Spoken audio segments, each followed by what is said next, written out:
right, so you've heard of P. Doom, but what about P. Bloom? I'm going to make this one of the shortest video essays I've ever done. I'm going to basically explain the concept of P. Bloom and P. Doom, and also why I don't like how P. Doom is framed already today. And I'm going to talk about the trade-off between the two. So uh, think about it this way. P. Doom, as it's spoken about now, if we see the image on screen here, is basically an anthropocentric concept. It is the likelihood of human extinction from AGI. That's what P. Doom is.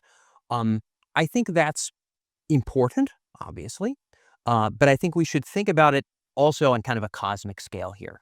So the likelihood that the entire great process of self-creating Earth life would be snuffed out by AGI. If somehow in the great unfolding of creative waves of waves of creative destruction, man did not come out the other end in a million years, but this great process of life that went from worm to man to things beyond him continued rolling into the multiverse, that would patently obviously be better than if just all life was extinguished at once. So this look just through the eyeballs of hominids is, I think, I mean, I would argue is basically morally wrong, but it's understandable, right? We all have invisible anthropocentrism. Everybody thinks, the Greeks thought the gods had swords and chariots, and many people today believe there's a bearded man and in the sky and whatnot. And I think even those who are ostensibly, agnostic and sort of, pride themselves in being very scientific or something, sort of presume that all value ends sort of where the ape ends, which is a pretty ridiculous idea. So P. Doom should not be thought about in that way. P. Doom should be thought about as, in a cosmic sense, as the squashing of the entire self-creating process of life itself. This would be P. Doom. So the probability of actual doom would be the probability of the squashing of the entire process. What is P. Bloom? Well, P. Bloom would be the likelihood that AGI will cause the great self-creating process of life to flourish into the multiverse. I sometimes talk about the flame of life, for example. We could look at a P. Bloom for humans, sort of like what is the likelihood of AGI, making lives great for all current and future hominids.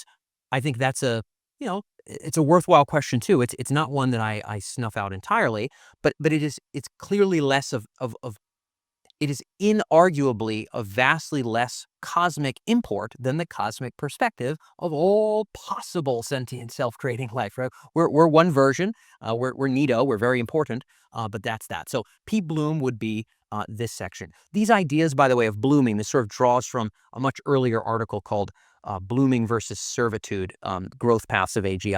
I have a little graphic up here on screen.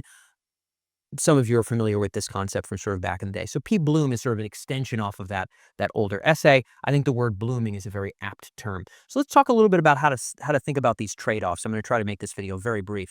I think we've got to accept that the P. Doom will almost never be zero, and that the P. Bloom will almost never be 100. So this is some weird hypothetical scenario where we get to kind of pick like, oh, when do we turn the AI on, right? Oh, let's turn it on because the bloom is high and the doom is relatively low. Clearly, it's not going to be like that at all, right? There's going to be very ugly, goofy coordination and competition happening around this stuff. Who knows how much volitional control we'll really have, but I think it's at least worth thinking about the gradients and the gray of these scenarios. Here's something I would say. The position that there is no P. Doom.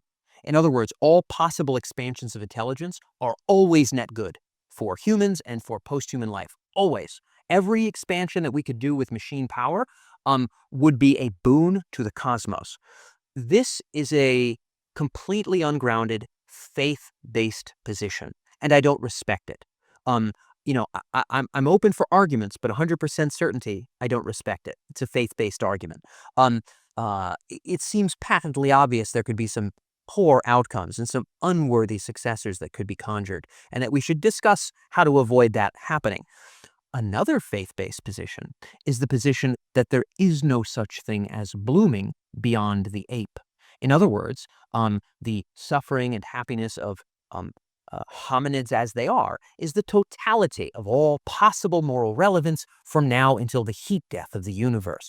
This is also a faith-based position, which is completely unwarranted, and I would consider immoral if enforced at scale into the distant future.